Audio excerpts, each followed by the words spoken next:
Aujourd'hui on met le petit haricot à l'honneur, mais attention ici on le mange sucré. Donc aujourd'hui, il n'y a pas une, il n'y a pas deux, il y a 3 recettes, 3 petites douceurs sucrées. Là aujourd'hui je suis généreux, je vous en donne à tire-larigot. Je sais pas si ça se dit comme ça, mais peu importe, on va se régaler. C'est des haricots qui sont tout petits comme ça, on appelle ça azuki, mais sinon ça peut ressembler au goût d'haricot rouge classique, mais vous verrez. Oups, sucré, c'est exceptionnel.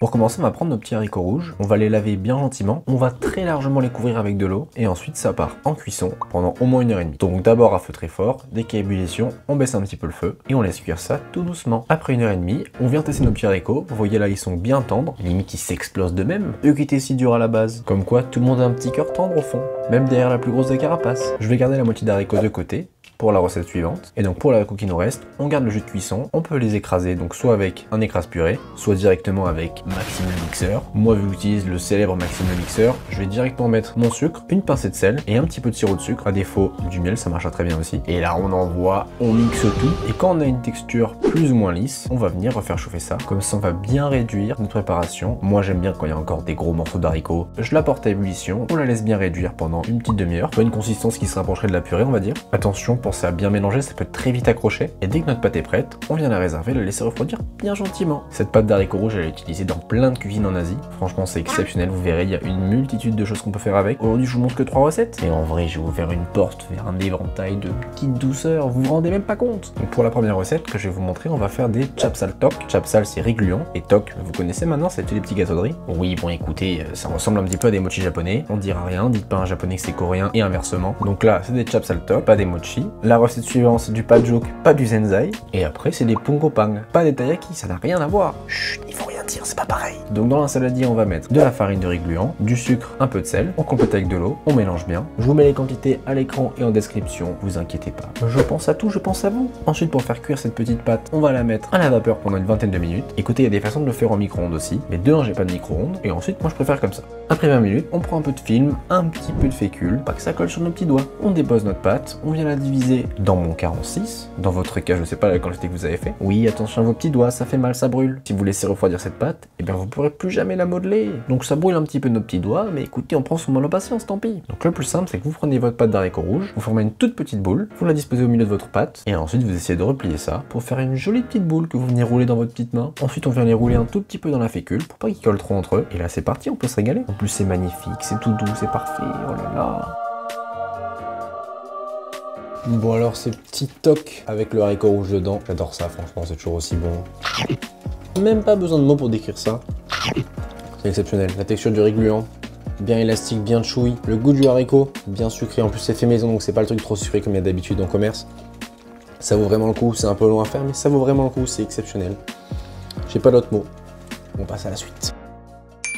Pour la recette suivante, on va faire du pajuk, donc du porridge de haricots rouges. Moi j'adore ça, franchement sur les marchés il y en a souvent. C'est hyper chaud, c'est un peu réconfortant. Et non, c'est pas un petit peu, c'est énormément réconfortant, c'est incroyable. Donc on va récupérer les haricots qu'on a mis de côté tout à l'heure. On va venir les écraser dans une passoire. Comme ça on va pouvoir récolter toute la pulpe des haricots. C'est aussi de cette façon-là que vous pouvez faire de la pâte de haricots rouges, donc sans les morceaux de haricots, qui sera complètement lisse. En général c'est comme ça que vous la trouvez dans le commerce. Donc on écrase, on vient récolter la pulpe de l'autre côté. Quand vous avez du mal à récupérer la chair, on ajoute un peu d'eau. Vous verrez, ce sera beaucoup plus simple pour récupérer la fin de la chair. Et ensuite, on peut garder toute cette eau et toute cette pulpe et on va venir la faire chauffer pour qu'elle soit bien prête à accueillir nos futurs petits tocs. On va reprendre la même préparation que pour nos chapsal tok. Vous avez pareil les quantités à l'écran et en description. Et on va faire des petites boules de riz gluant qu'on va venir mettre directement dans notre porridge. Allez, vous allez voir, c'est des toutes petites douceurs, des tout petits nuages. On va mettre notre petite pâte sur du film avec un petit peu de fécule. Ça sera beaucoup plus facile pour former les petites boules ensuite. Bon, et à vrai dire, là pour le coup, la recette elle n'est pas vraiment traditionnelle. Normalement, on fait une pâte avec 2 fois moins d'eau que ce que j'ai mis. Même ça, vous pouvez faire des boules qui sont beaucoup plus harmonieuses, ça sera beaucoup plus joli. Mais les boules sont un peu plus fermes. Et le petit Maxime, il aime bien quand c'est un petit nuage, une petite douceur. Donc j'ai mis beaucoup plus d'eau. Écoutez, il faut faire des choix dans la vie. Et moi, je choisis toujours le plaisir. Pour le plaisir ou pas? Pour le plaisir ou pas? Une fois que toutes nos petites boules sont plongées dans ce joli petit bain, on va les laisser pendant 10-15 minutes. Attention à feu très doux.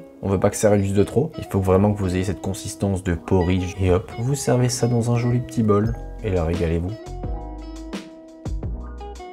Alors ce petit paljouk, ce petit porridge de haricots avec des petits morceaux de toc dedans, franchement j'adore ça. C'est assez neutre, donc en fait il faut que vous mettiez soit du sel soit du sucre, ça dépend ce que vous préférez. Parce que de base vous avez vu c'est pas assaisonné, juste un peu de sel. J'ai mis un peu de sucre pour la déco, mais là ça manque un peu de sucre. Parce que j'avais assez de sucre. Mais c'est censé être assez fade, c'est normal. En général ils vous mettent un paquet de sel, un paquet de sucre, vous mettez ce que vous voulez dedans. Moi je le préfère sucré parce que je suis un petit coquin.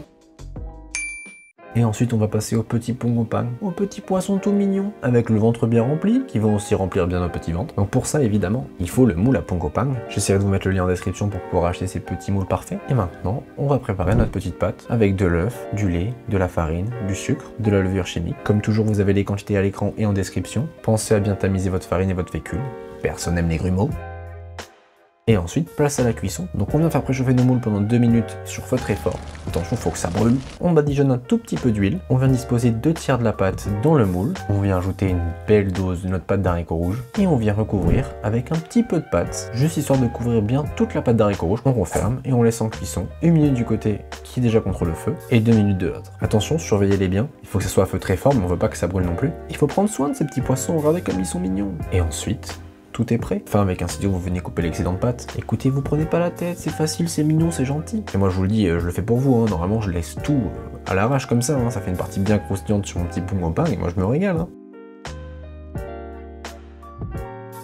Alors, ces petits pongopang. Vous voyez, moi, j'ai laissé encore la pâte un peu crue dedans.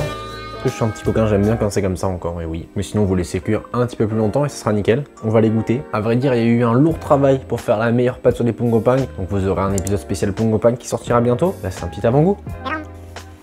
C'est vraiment des petites douceurs. En fait, c'est l'évolution des gaufres. Au lieu d'avoir juste une gaufre bien croustillante, bah, la gaufre, elle est déjà fourrée.